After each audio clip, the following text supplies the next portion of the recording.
We were talking about the fact that both of these teams were loaded offensively, Ali. Obviously, we've mentioned Chelsea's frailties there at the back.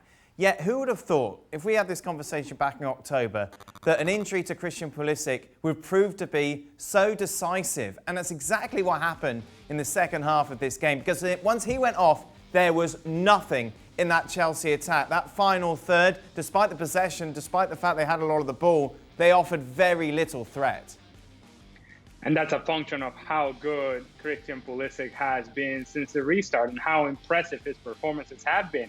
And if we go back to the sequence in which he gets injured, he actually showed you exactly what he's all about. When he splits two defenders, gets away from his marker, now he's creating separation, he's going straight to goal. You think he's going to score, and then you see in his face that the hamstring has gone. And from then on, obviously, he was going to be off the field. But in that 10 seconds of sequence of play, you understand how important Christian Pulisic has become for Chelsea. Once he went off the field, yeah, Pedro runs around, but he doesn't give you quite the same purpose in the attack. He doesn't quite give you that direct play that, you know what, once I get split these two defenders, I'm going after you, and I'm going to go, and I'm going to create something for myself, or I'm going to create something for others.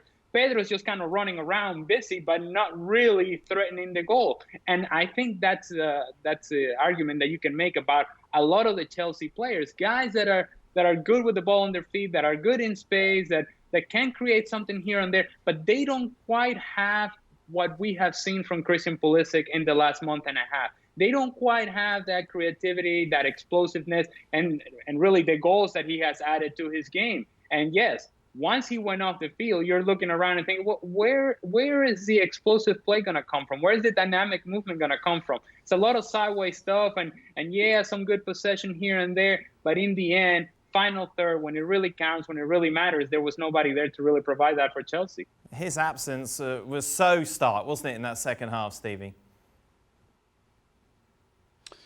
Yeah, it was. And it's, you know, you sit and try and figure out why a team with that kind of talent going forward couldn't produce anything once he went off the field. And I can only think that it's fatigue.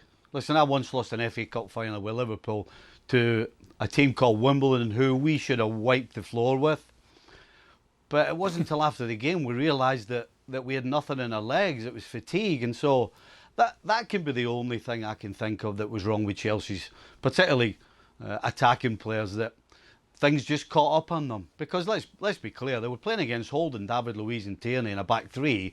It's not the most terrifying back line that you're ever going to face.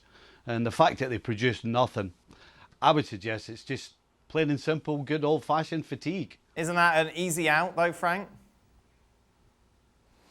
Yeah, but that's maybe the reason why we didn't see so much. But it's true that, first, I think because we've been very criticizing about David Luiz, but I think the past games he did pretty well, and he coped with the power of Olivier Giroud, who has been quite fantastic the last 10 games.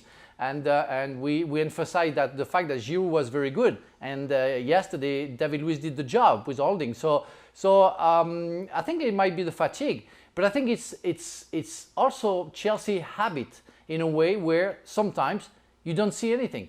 And I think that team needs to get more experiences because they're quite young.